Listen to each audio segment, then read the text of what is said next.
Hi, I'm Satya Prabhakar, and I'm the founder and CEO of Sulekha and ProManage.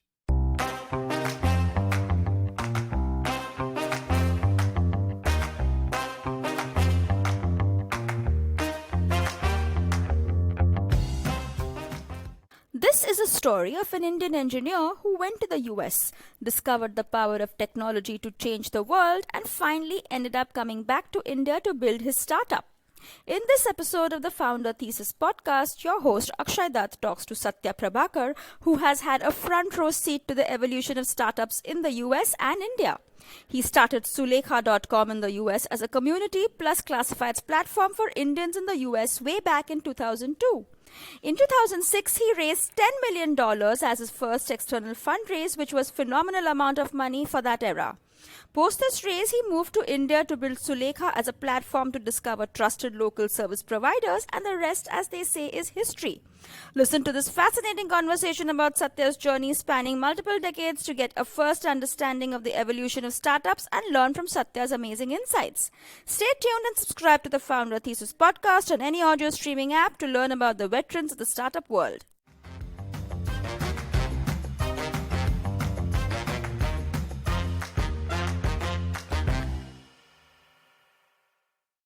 My father used to teach mathematics in a college.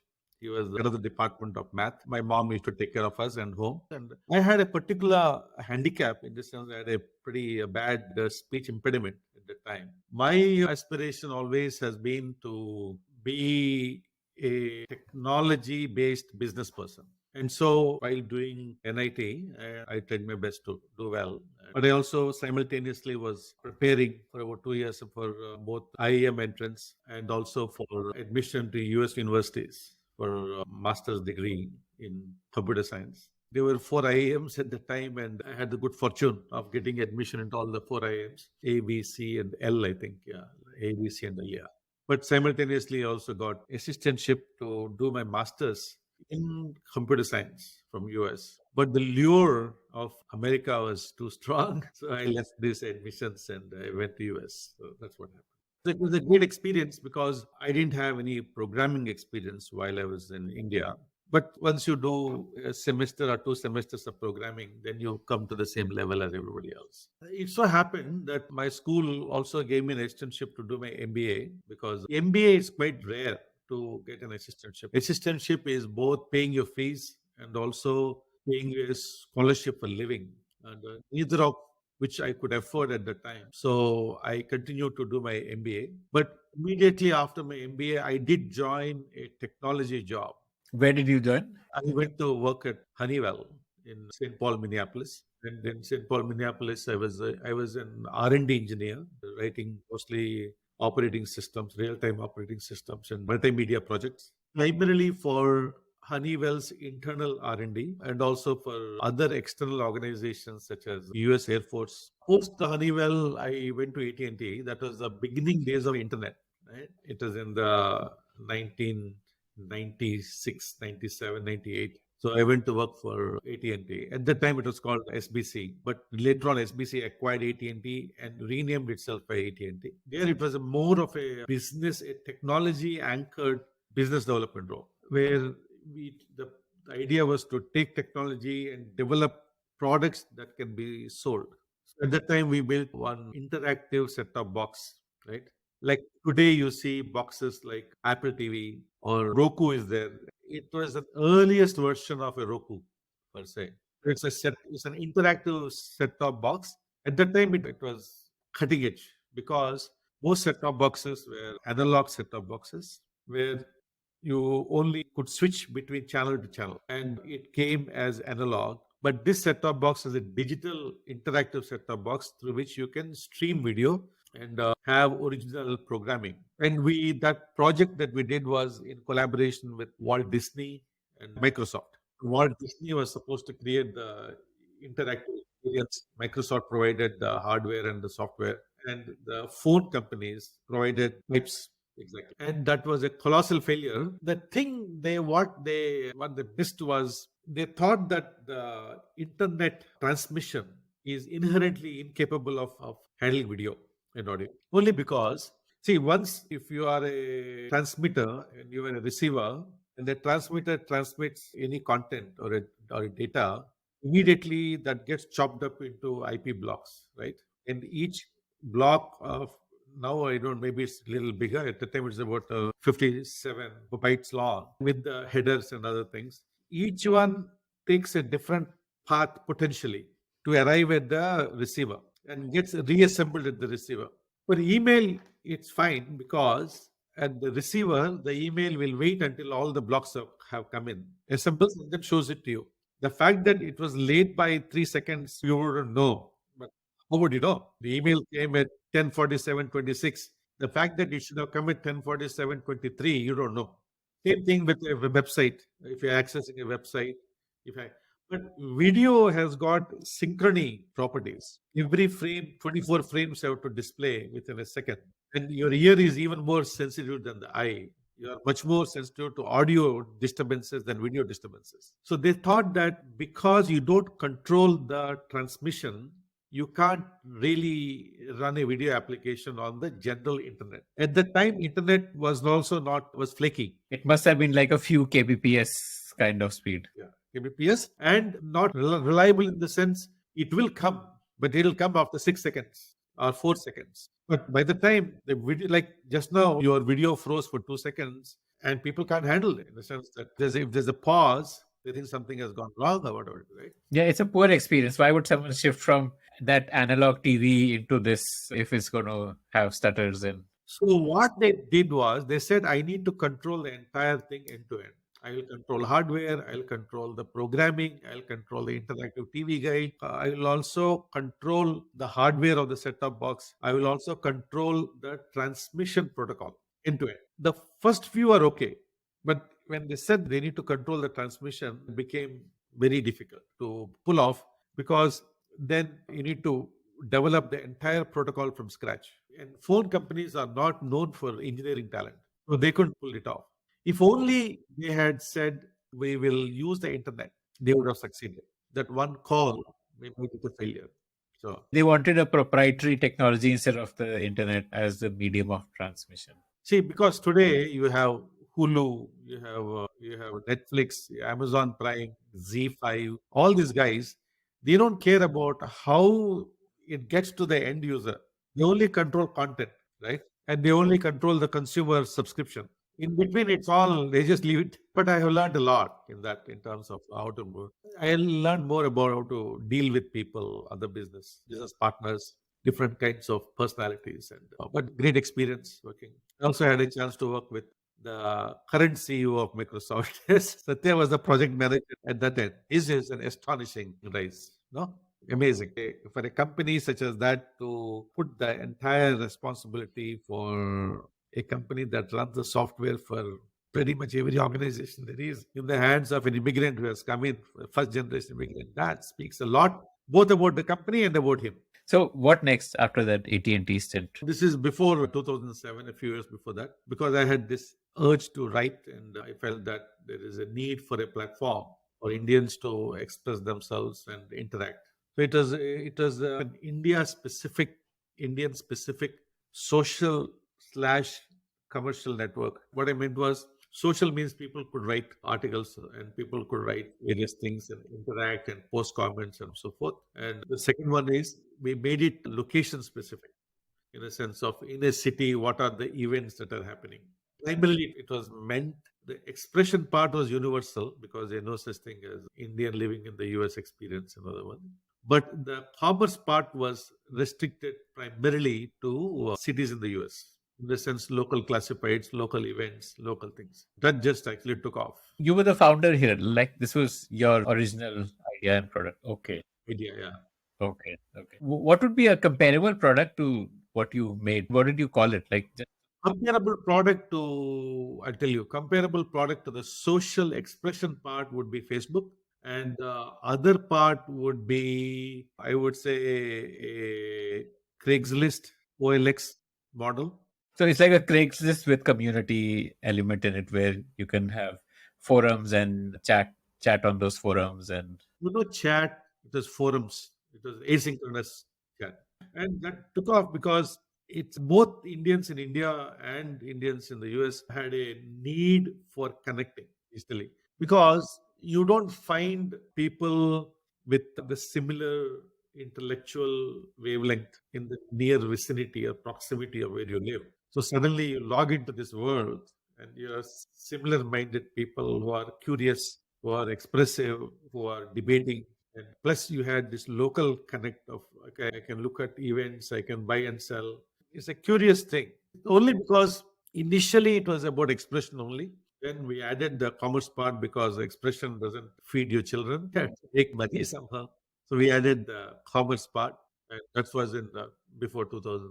These would be like microtransactions, right? Somebody would pay maybe a couple of dollars for listing some product for sale or whatever.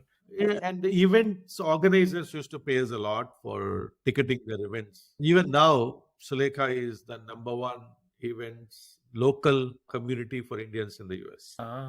So you called it Sulekha right from that, I think 2002 or 3, somewhere around that time when you were still in the US. A few years before 2007, yeah. But at that time, it was mostly a hobby kind of a thing. It's not a serious thing. But you were still at AT&T or like you quit your job and... I quit my job. Yeah. So in 2007 is where it got serious because we raised our first round of institutional capital. And you were still in the US in 2007. I was in the US, yeah. And we raised the capital from NVP.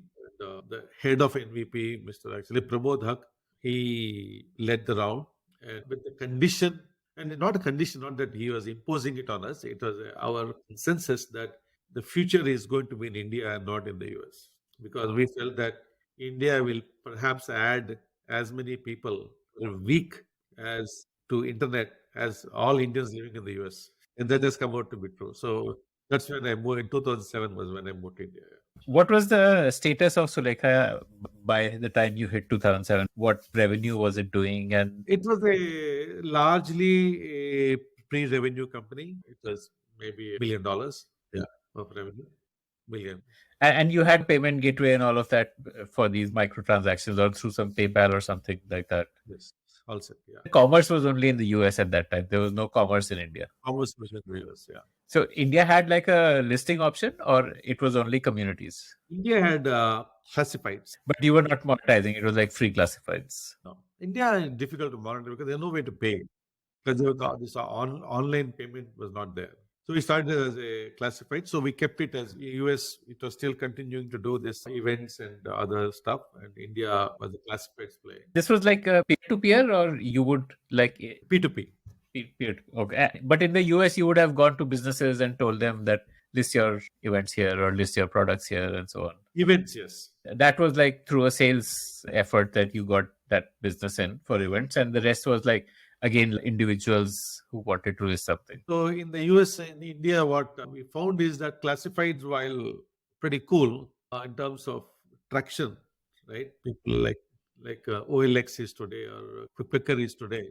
There is a lot of consumer interest in wanting to post things to buy and sell. Craigslist was very hot company at one point of time. Like it used to be seen as today we see Netflix, Facebook and all that. One point of time, Craigslist used to be seen like that. Even now it is pretty strong in the US because it has occupied that niche. But what we found is that it's tough to, make people pay. They want to pay. They want to use it, but they don't want to pay. And so this is like once you landed up in India and tried to find monetization in India, then you discovered this? Yes. After a year or so, we discovered that classified, you get a lot of traffic, but traffic is largely useless from a monetization point of view. What all did you experiment and try and monetize? What we tried. But what we found curiously in that is, the product guys are a different breed because the product guys they are transactional. In the sense, I pay if I want to sell a phone, the moment I sell the phone, I have no use for the plan. But what we found is there are service businesses that are always looking for opportunities to grow. Because if I'm an architect, if I'm an interior decorator or an event organizer, boss, I can deal with 100 inquiries a day. I can grow and I want to grow. So my need to be always out there and my need to be known, need to connect to potentially motivated buyers of my service. And my ability, my capability to want to be able to convert them is constant. So we said, screw products. I don't want to do products, right? I'll focus on the service part of the business where there is an intent and a motivation to pay. So I don't know if you know this. I think it is a Greek or Roman. There's a thing called the ship of Theseus. Yes. Ship of Theseus. Different parts kept getting replaced. It's the same. It's known as the same ship, but none of the original parts remain, kind of a thing. So we started focusing on service businesses. One question here. All this while the traffic was free, like you didn't spend money to acquire traffic. That was all organically generated. We had never in our history spent money on traffic. And this was because it was like user generated content. If I'm looking for barber shop near me and Sulekha has listings of barbershop, so naturally Google will give it a high ranking and therefore get organic traffic. Well, we were not promoting these businesses on Google, but we were promoting ourselves on Google so that when people come looking for interior decorators in Chennai, our page would rank and people would click and come, and this is where they find the businesses. So initially we were a service. Now Sulekha has become largely a services-based business listing service. And initially it was listings only. People used to pay us for listings, for preferred listings. And this was happening how? Because in India, I imagine at that time, it wouldn't have been easy to have self-checkout and all that happening online. No, we had a sales team. You must have needed that. And so tell me about that journey of discovering how to make money. Because we were not new to this online payment. We created that online, but nobody would pay online. They didn't have means to pay. When if you had credit cards, when if you had any alternate means of payment, so how would they pay even if they want to? And even if the people that had a means to pay, they didn't trust you to give you a credit card. There's a fear. So we had to build a sales force.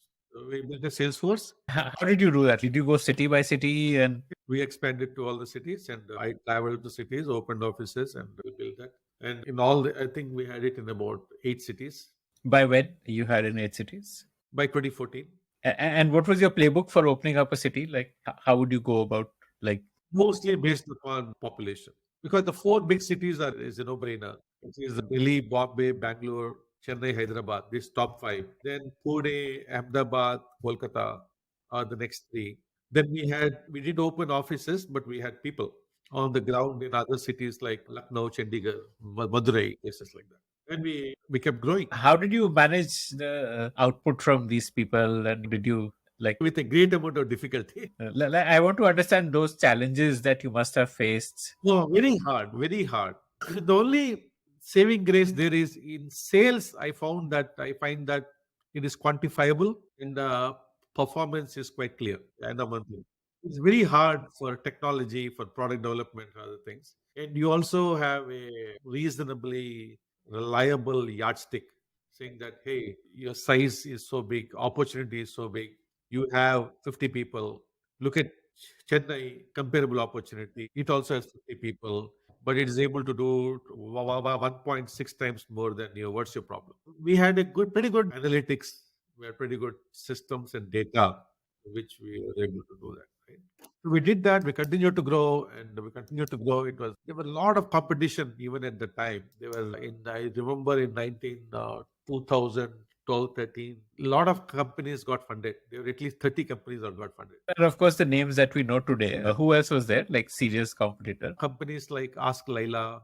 Ask Laila, yes. Now Floats, Here Now, something like that. A lot of guys who raised reasonable amounts of capital. There was some ICICI funded Yellow Pages or something like that. Some company was there. Yeah, there is an IndiaCom. There was, of course, India Mart was focused on B2B. There were other guys, like Yellow Pages itself was there, and so on. And there were also outsiders coming in. Craigslist also tried to make an entry in India, and there was other companies that came in. And the biggest fear that we had was of actually Quicker. Because it raised so much money. Massive rounds of money. It's just, we were just thrown off our chairs. I think they raised about $450 million. That's $500 million almost. It's a huge amount of capital. How much did you raise? What was your fundraise journey? See, till that time, we raised about 16 million. Till 2014? 2015, yeah. 16 million. And what revenue were you doing by 2014? We were growing at about 30-40% a year. Like double-digit millions? We would be around maybe 7 million or so.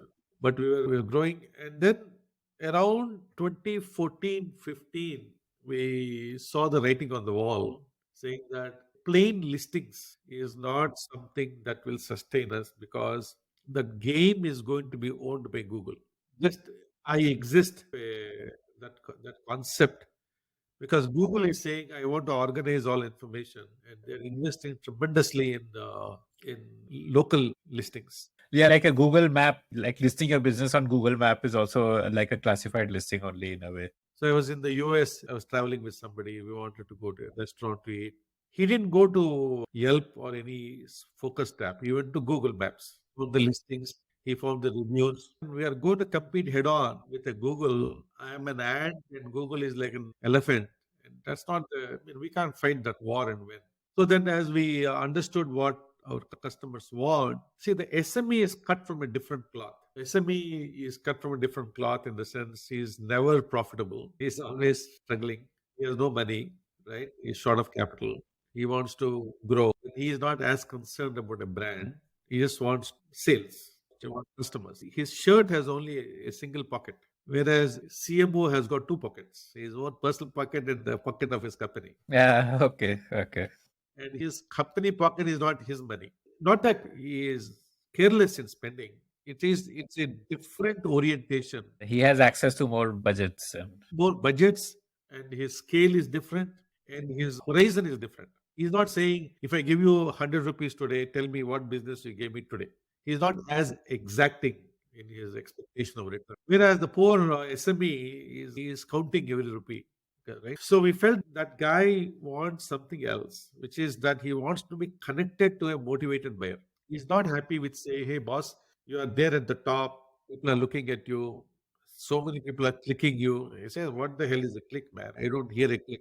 So we transformed the platform into a qualified matchmaking platform. We felt that on the user side also, there is a need. See, if you're looking for an event organizer, if you already know a good guy who can do good work for you, and you will do that. The reason you are searching is because you don't have that person. So if I just throw you 10 businesses at you and say, you go figure out which one is the best, that's of no value to you. That's what Google does. Or even like Just Dial also. Yes, there is. Yeah. So, see, it's not in the kitchen, microwave oven that is spoiled. It's a pretty low value, headache solving kind of a problem. You really don't care who comes and fixes it as long as the guy comes, fixes fast, and gets out. Right? He may charge 300 rupees, he may charge 400. You're not that sensitive to the thing. So, it's a pretty commodity service. Let us say, suppose your sister's engagement, and you are organizing it. And you need a photographer. Your only sister, very loud, pampered sister, everybody loves her, throw a big party. 300 people are coming. You found a good venue, or you don't even know a venue. So you want somebody to help you with it. It's the first time you're throwing such a. So what is it that you want? You want somebody who specializes in that kind of a social events with 300 plus people, which does it in a classy way, as opposed to the first birthday of somebody with 50 guests in a small place. Those are two different things. One is, if you're a corporate, you want to organize an offsite for your employees, that's a different kind. So not all event organizers are the same. Yes, absolutely. Yes. What we said is there is value in one, qualifying these guys and profiling them, right? So when you come looking for an event organizer, I ask you, sir, what is it that you want? Mr. Akshay, what is it that you want? And Akshay will tell us, listen, it's a social event. It's on 3 weekends out. Number of guests and 400 people, 300 people, right? And I'm looking for somebody. So I understand that. So I use technology to match it with a select set of event organizers who are qualified by me and connect you to them. And a lot of people ask, why is it that you can't enable the transaction?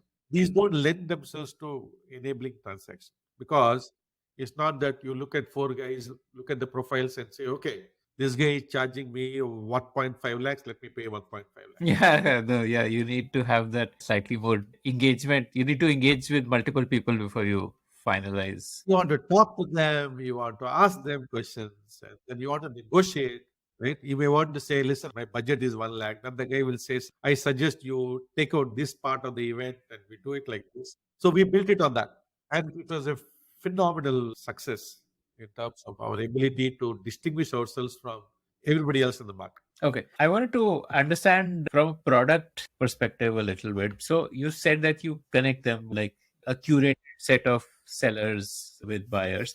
So is it like you have categories? Let's say Flipkart will have mobile as a category, and then in mobile you can then put filters on price and screen size and so on. We had over 200 categories. Give me some examples. We understood using our data analysis, how do people look for service providers in different categories? Give me some examples of what all categories you. For example, caterers, overseas education counselors, interior decorators. Then we have IIT coaching centers, and like that, home improvement, lawyers, advocates, business counselors, anything where the service value is in excess of about 10,000 rupees. And so, like the moment someone types event manager, then it would show them filters, like you can apply filters on size of like audience, how many people, so on and so forth. And then what? Like, how do they get in touch? We provide phone numbers, we provide details of both to each other, and they talk to each other, they chat with each other through the app.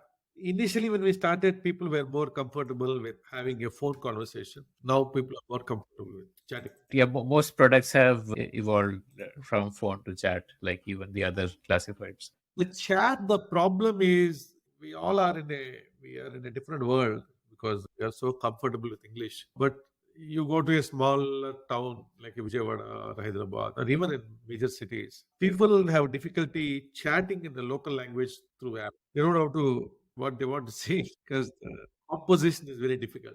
So they want to talk, they want to chat, they want to talk on the phone. So the business doing the listing can decide to display phone number or to just respond via chat and all that. And then how do you monetize? So we have developed a new model which is saying that the businesses pays a monthly platform fee and per connection to a potential buyer who is to them, we charge them. That businesses liked a lot because they felt they're not paying for just being there and not knowing what they're going to get for it. Here, for the first time, a platform in India has come to them and say, you pay me when I deliver value to you. And the value to you is a verified, motivated, newly minted consumer who was looking for you.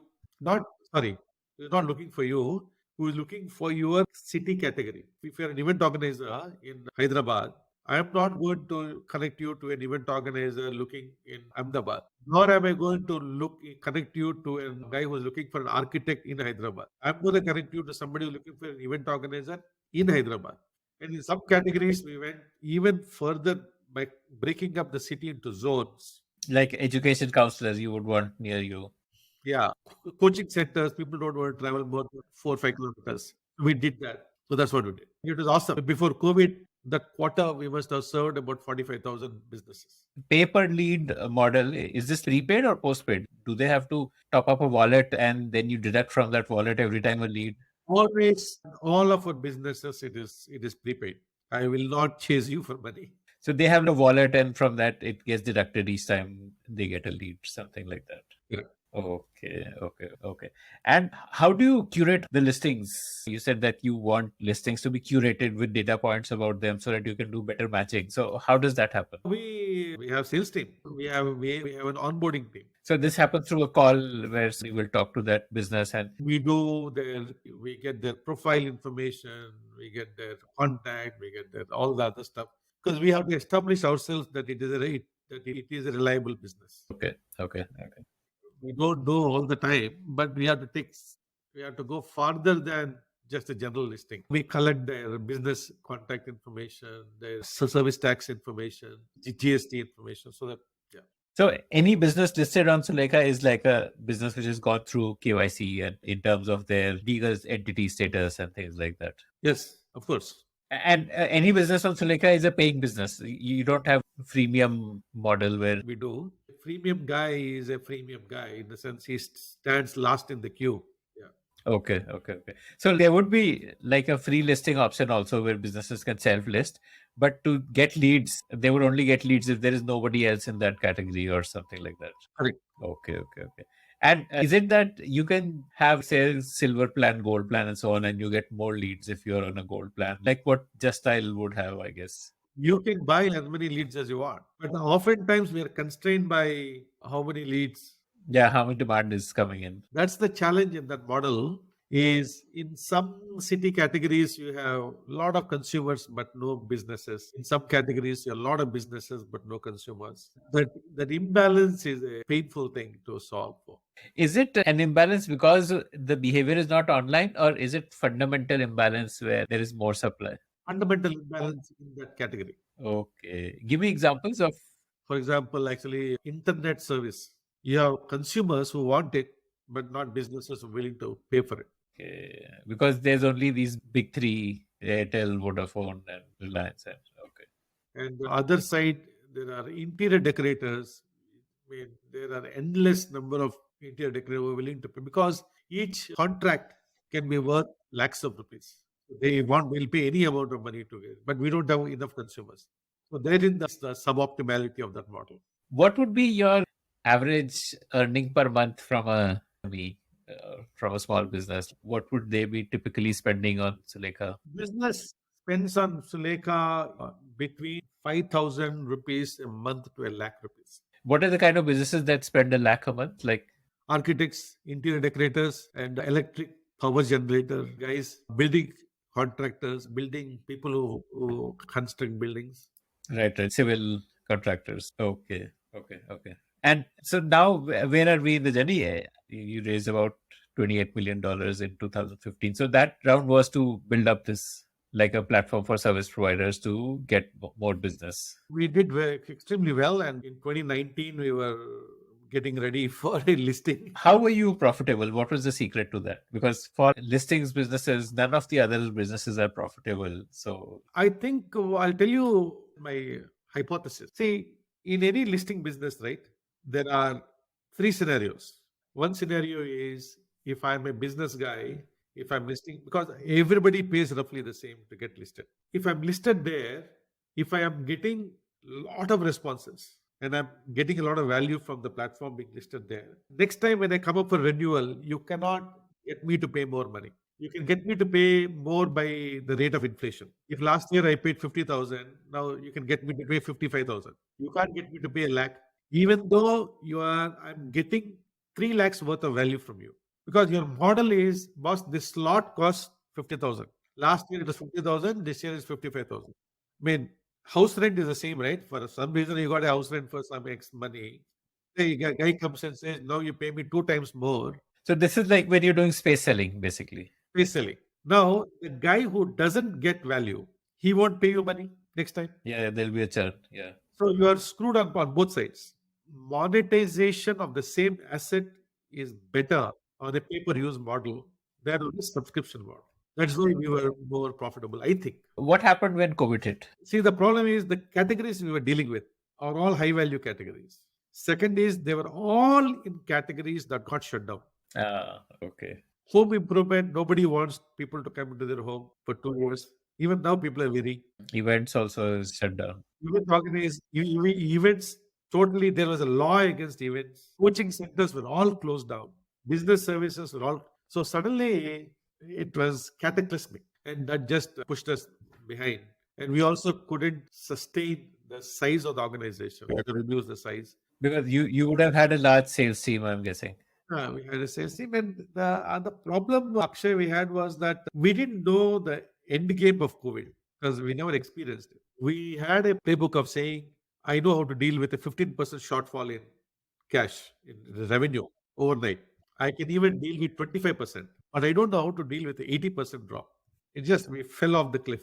So it took us ways to resize the organization for the new opportunity and also be conservative because we didn't know when COVID would lift.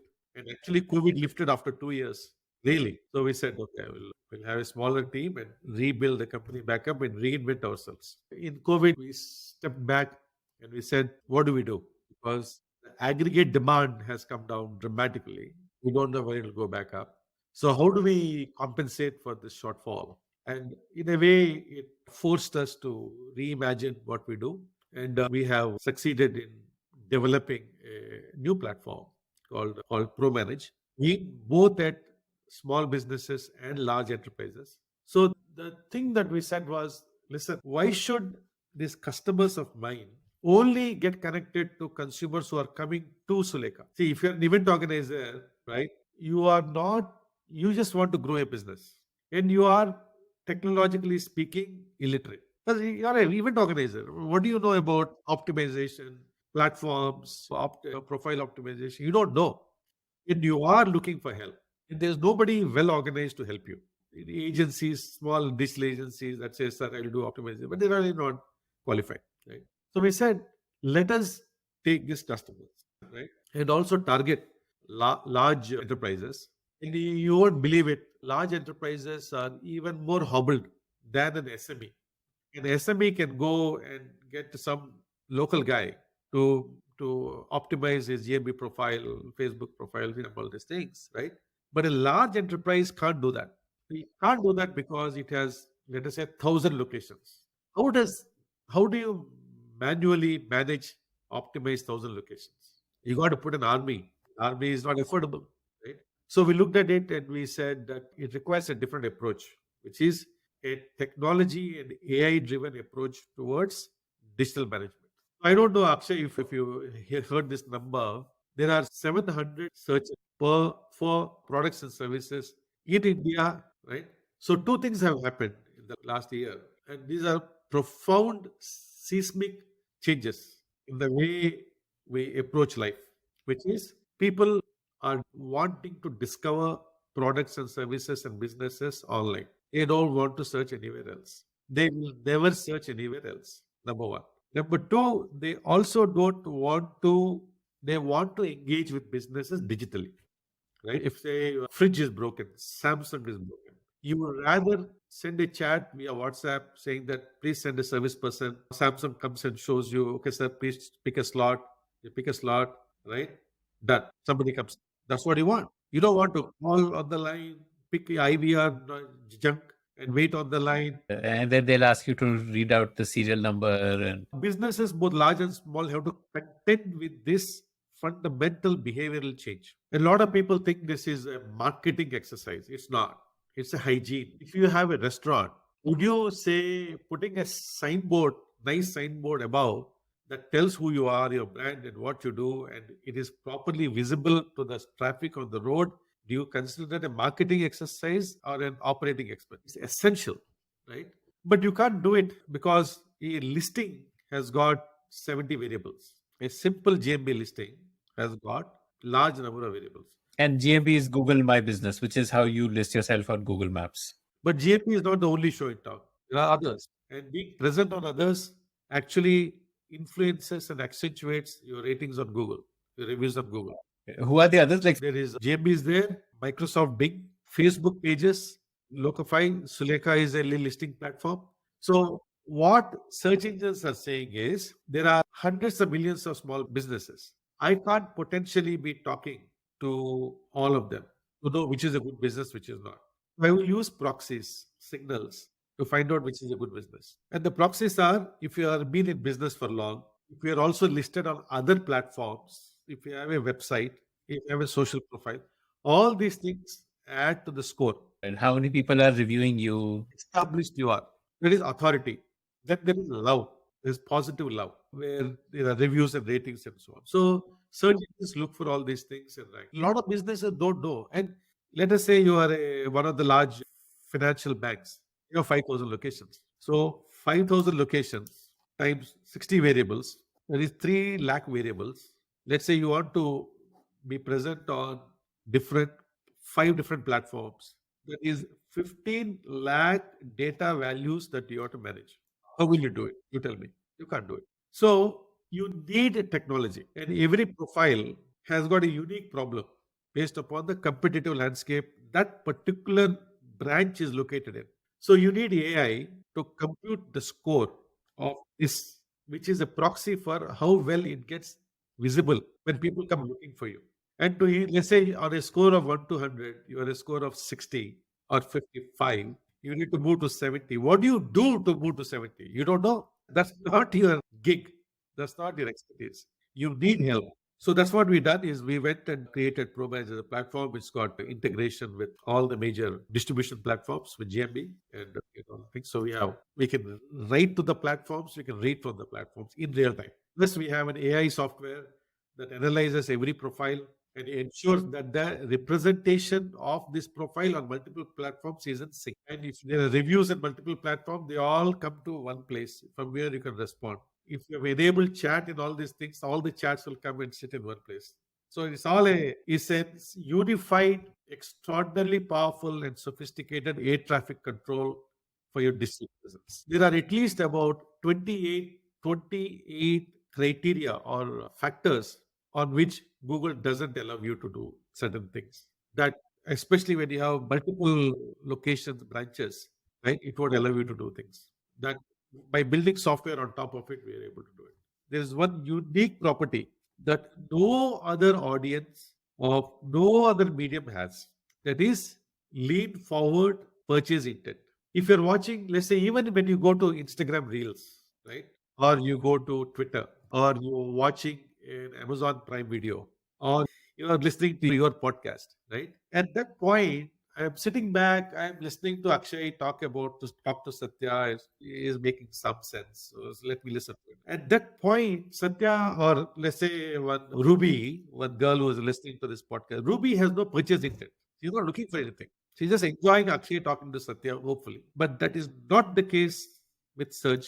When Ruby says weight loss clinics near me, that girl is in the market for a weight loss clinic. And 70% of the time, within 3 days, she'll make a visit. 40% of the time, it'll convert into a sale. Because it's an inside-out purchase intent.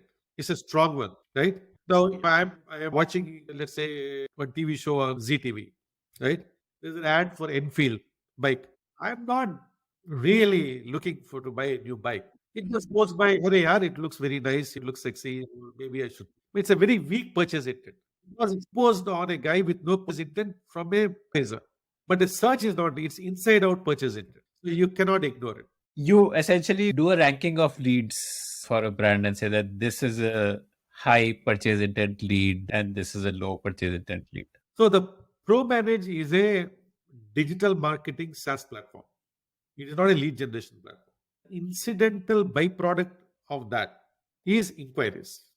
Because by optimizing your profile, by improving reviews, ratings, by enabling chat, responding, and by taking care of all aspects, 100% of the time, you will see a dramatic lift in visibility in terms of people visiting your profile. The conversion also improves because the profile suddenly is rich, is enticing.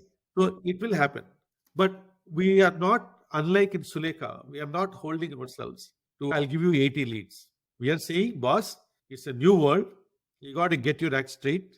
It is impossible for you to do it on your own. Plug into ProManage. Everything will happen for you. The inevitable byproduct of that is engagement opportunities with your prospect customers. You have an exciting roster of corporate clients, which we never had before, right? We have people like actually DHL, right?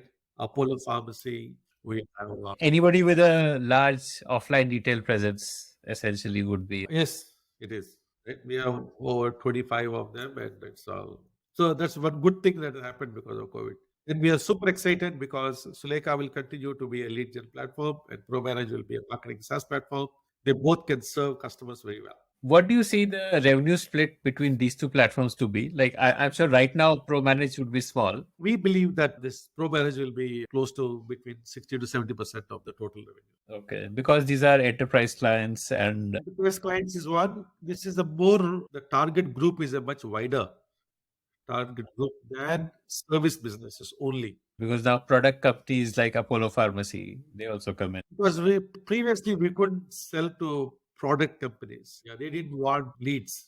They never, unless it's a high value product. For example, 5 kilowatt power generator. He would be interested. But a guy who sells a mobile phone says, boss, I don't want leads. Then I ask the guy to come in. You do have competition here, right? I believe there's this company called Single Interface. They offer something similar, right? Yeah. Yes. Similar. What is the differentiation between you and Single Interface? Is it like very, very similar or like? In things such as this, Akshay, I don't think either of us are constrained for opportunity. There are tons of companies, millions of SMEs. I don't think Sulekha is uniquely equipped to serve SMEs at scale. That's what we are doing. Plus, we also bring a certain tech innovation is our part of DNA. And the customer success obsession is also part of our DNA. It's like a phone. You can compare two phones and decide which one you do. A very involved tech-based SaaS service offering, you can't compare very easily. Oftentimes what we do is that we have a connection with the head of the CEO of the company. We have conversations about how to evolve. We are not an ad agency. We are not a BPO where I do stuff that you hate to do. I don't want to do that. That's not what we thrive on. What we thrive on is I will be your innovation consultant, powered by technology and partnerships. Of course, and we will also give you tech that makes manual work unnecessary. That's what we do. Yeah. And how is ProManage priced? Is it fixed subscription or Per location per month. okay? Okay. And what would that number be, or how much do companies spend, like average order value or something? It's about anywhere from $15 to $50. And this you're saying is like the per location price. So what is the difference? Which one would be 15? Which one would be 50? We have layers of service offerings. We have basic listing optimization, reviews, chat integration with their internal systems, a whole bunch of things. They can pick and choose. And this would be like a more customized solutioning approach here, right? It's not like a self-service thing where an SME can come in, sign up, and just start using off the shelf. We will plan to do it that way. Okay. But right now it's more, let's say, a Salesforce or an Oracle, which you buy, which is... For enterprises, it's a little bit more involved sale. It requires presenting to the CEO, CMO, and explaining it. And it's not, but for SMEs, it'll be that. Sure. You'll have a more easy UI, stripped down version for SMEs because they would just manage one location, I'm guessing. Yeah. Like for an SME, they would just need to manage a single location. So your product could be a lot simpler, less complex for them, which they can do with self-service. Even that, I think only half will do that. Other half will still have to talk to them. See, it's hard to communicate to an SME convincingly, digitally, unless it is a tangible value payoff. I want to buy a ticket to go see a movie. The 200, he won't question the 200 rupees paying or 150 rupees. He'll pay. Because I know I'm getting a ticket or I'm buying a ticket. It's a very well understood value prop. Yeah, you're not asking him to change his habits. Yeah. Here, he has not purchased anything like this before. And you are also not answering the question, hey, what will I get for it? Yeah. So he has to understand the need for it and the long-term payoff. You'll probably need to do some freemium model where they can use for free up with some limited features so that they see the value and then the power users can upgrade and pay. Okay. So what plans for the IPO now? We don't know yet. But you are still profitable? Yes. Like even during COVID, you remained profitable? Or yes, we have, except for maybe one quarter or so. So otherwise, we have been profitable. Been at break even, let's say. Yeah. What are like some of those lessons from entrepreneurship that you'd like to share with young founders? There are many. I would say the most important thing is success in entrepreneurship is an and condition, whereas failure is an or condition. For success to happen, multiple things have to fall into place. They all have to fall into place. You got to have the right business idea, and you got to have the right team, and you got to raise capital, and the market has to be ready, and you got to have the right revenue model. All these things have to fall into place, and they have to fall into place and hold together for a sustained period of time. Failure can happen if any of those links fail. It's an or condition in the sense you can have a great team, you can have a great business model, market is there, but you can't raise capital. You can raise capital, market is there, but you are an awful manager. You can't hold a team together. You are great, you hold the team together, you can raise capital, but you are chasing the wrong business model, right? You continue to dig in a place where there's no oil. Nothing will happen. That's why successful startups are so rare. Like second is, I would say ambition is cheap, but actually resolve is difficult. You pick any guy off the street who doesn't have an ambition, right? Everybody wants to be something. Because ambition is found in every heart, but actually resolve is not. The third one is the resolve should also become stapled with some amount of malleability or adaptability, right? To be organic and to be able to move flexibly. third one. You should be agile enough to pivot if it's not working. And Yeah. It's hard because the idea that you started with because you were inspired by something, and that inspired by something idea doesn't make money. You have to find something else